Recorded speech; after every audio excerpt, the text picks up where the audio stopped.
tekniikkaa käyttävät ontosarjat.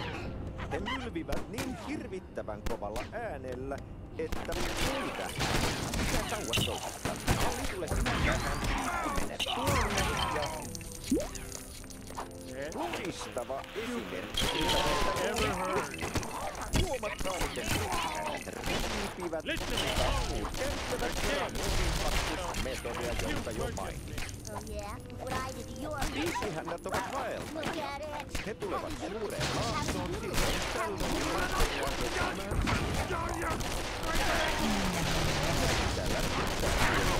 ja vieraat ovat tervetulleita. Jatkakaa. Ruuasta. Ehkäpä mielenkiintoisinta tekniikkaa käyttävät ontosarjat. He mylkivät niin hirvittävän kovalla äänellä, että puuta. Mikä kauas toisesta? Alli, tule sinä tähän. Piikki mene tuonne ja... Loistava esimerkki siitä, mistä juuri puhuin. Huomatkaa, miten piikkihännät riipivät. Käyttävät kranioimpaktusmetodia, jonka jo mainitsin. Piikkihännät ovat vaeltajia. He tulevat suureen laaksoon silloin tällöin matkoillaan etsimään ruokaa. Onneksi täällä riittää syötävää ja vieraat ovat tervetulleita. Jatketaan ruuasta. Ehkäpä mielenkiintoista tekniikkaa käyttävät ontosarjat. He mylvivät niin hirvittävän kovalla äänellä, että puuta.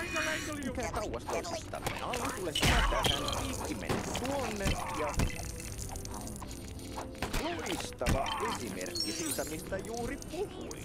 Huomatkaa, miten piikkihännät riipivät, kun taas muut käyttävät kranioimpaktusmetodia, jonka jo mainitsin. Piikkihännät ovat vaeltajia. He tulevat suureen laaksoon silloin tällöin matkoillaan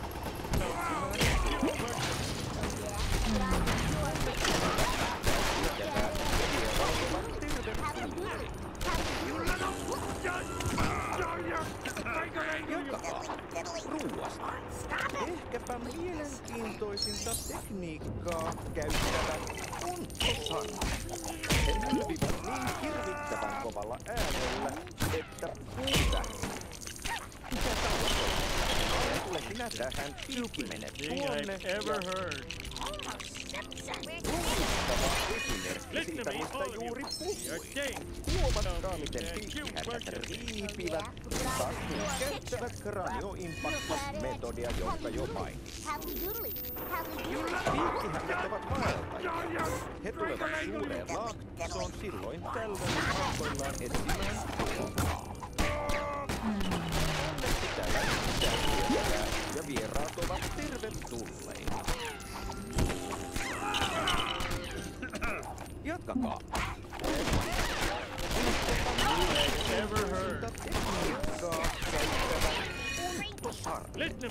He mylvivät niin hirvittävän kovalla äänellä, että puuta. Mikä kauas toisistamme? Alli, tule sinä tähän. Piikki mene tuonne ja... Loistava esimerkki siitä, mistä juuri puhuin.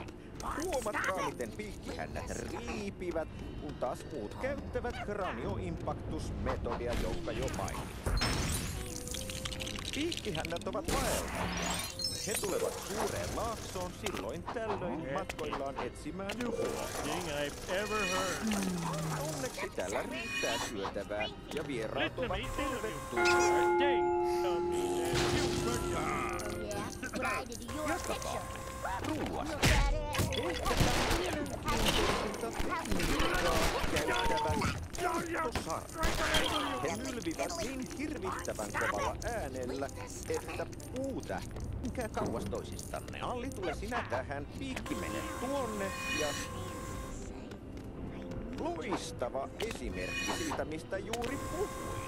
Huomatkaa, miten piikkihännät riipivät, taas muut käyttävät kranioimpaktusmetodia, jonka jo mainitsin. Piikkihännät ovat vaeltajia. He tulevat suureen laaksoon silloin tällöin matkoillaan etsimään ruokaa. Onneksi täällä riittää syötävää ja vieraat ovat tervetulleita. Jatkakaa ruuasta. Ehkäpä mielenkiintoisinta tekniikkaa käyttävät Ontosarvet. He mylvivät niin hirvittävän kovalla äänellä, että puuta kauas toisistanne. Allista sinä tähän, piikki mene tuonne ja loistavat esimerkki siitä, mistä juuri huomatkaa, miten piikkihännät riipivät, kun kasvuun käyttävät kranioimpaktusmetodia, josta jo mainitsin. Piikkihännät ovat vaeltajia. He tulevat suureen laaksoon silloin tällöin matkoillaan etsimään ruokaa. Onneksi täällä riittää syötävää ja vieraat ovat tervetulleita. Jatkakaa ruuasta. Ehkäpä mielenkiintoisinta tekniikkaa käyttävät Ontosarvet. He mylvivät niin hirvittävän kovalla äänellä, että puuta menkää kauas toisistanne. Alli, tule sinä tähän, piikki mene tuonne ja loistava esimerkki siitä, mistä juuri puhuin. Huomatkaa, miten piikkihännät riipivät, kun taas muut käyttävät kranioimpaktusmetodia, jonka jo mainitsin. Piikkihännät ovat vaeltajia. He tulevat